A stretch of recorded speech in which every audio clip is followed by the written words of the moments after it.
Mamaya, hindi pa action.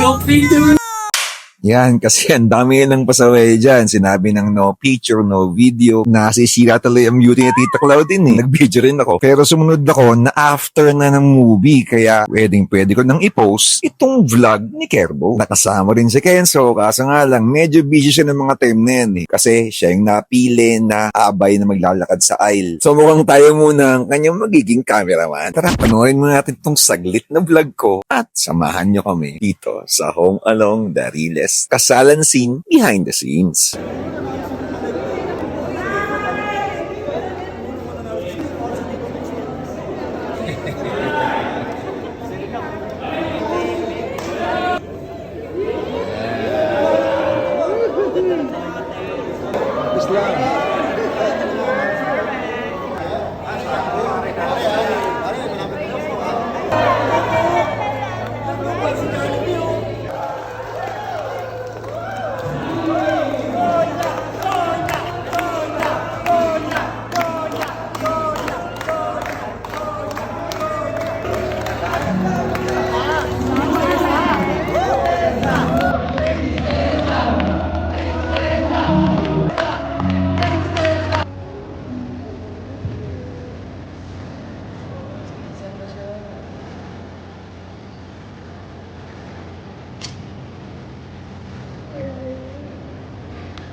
Akap na. Nice. Tapos din na napahabang taping. Sabi na kami ng almost 10 hours.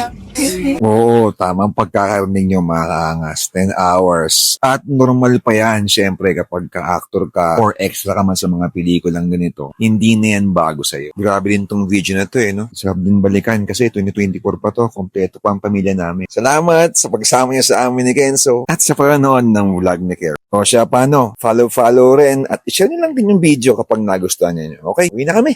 Angas!